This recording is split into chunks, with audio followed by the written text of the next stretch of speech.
इधर बिलासपुर के मस्तूरी थाना क्षेत्र के ग्राम जयराम नगर में हुई एक संदिग्ध मौत ने पूरे इलाके में सनसनी फैला दी है। 3 जून को सूरज वस्त्रकार नाम के युवक की घर के कमरे में फांसी पर लटकी हुई लाश मिली थी। पुलिस ने इसे आत्महत्या मानकर मामला दर्ज कर लिया, लेकिन अब परिवार ने इसे हत्या बताते हुए गंभीर आरोप लगाए हैं। जनदर्शन में मृतक के परिजनों ने प्रशासन से गुहार लगाई। उनका कहना है कि सूरज ने आत्महत्या नहीं की, बल्कि उसकी हत्या की गई है। परिजन ने पोस्टमार्टम रिपोर्ट का हवाला देते हुए बताया कि सूरज के सिर पर किसी भारी वस्तु से मारे जाने जैसे गंभीर चोट के निशान भी पाए गए हैं, जो मामले को पूरी तरह से संदिग्ध बनाते हैं।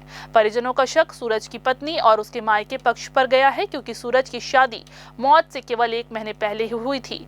परिवार का आरोप है कि सूरज की पत्नी, उसके भाई और भाभी ने मिलकर घटना को अंजाम दिया हो सकता है। परिजनों ने मांग की है कि पुलिस निष्पक्ष जांच कर पूरी सच्चाई सामने लाए। अब देखना ये होगा कि प्रशासन इन गंभीर आरोपों पर क्या कदम उठाता है। मामला गंभीर है और ग्रामीण अब न्याय की उम्मीद लगाए बैठे हैं। 14 मई की बात है ये, है ना। हमारा भाई जो है सूरज वस्त्रकार, ठीक है, खाना वाना खाने के बाद 1:30-2 बजे करीबन की बात है। ये हुआ था कि हम लोग को सूचना मिला, पहले शुरू शाम को उसका लाश देखा गया। घर में उनकी वाइफ भी थी, घर में भैया भाभी लोग भी थे, बाकी लोग फिर कोई नहीं था, ठीक है। फिर हम लोग को बाद में सूचना दिया गया कि फांसी लटक गया करके, लेकिन जो घर में मौजूद व्यक्ति थे उन्हीं लोग को नहीं पता कि फांसी कैसे लटक, उन लोग देखे ही नहीं हैं।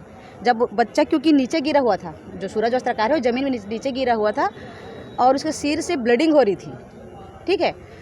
और उनको करार दिया गया कि फांसी कर लिया है करके, जबकि फांसी करते हुए किसी ने नहीं देखा है। तो हम लोग को ये शक है सर कि फांसी हो ही नहीं सकता, क्योंकि जो जिसको उस सू का लेस नहीं बांध सकता था वो आदमी कैसे फांसी लटकेगा।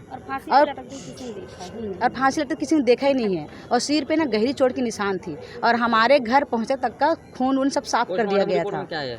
पोस्टमार्टम में तो आया था कि ब्लीडिंग, मतलब तेज मार से किया गया। पोस्टमार्टम ये आया कि तेज किसी से मारा गया है, मतलब गिर गया हो जो भी है ना, सिर में चोट के निशान ब्लीडिंग से हुआ है, ऐसा करके आया था।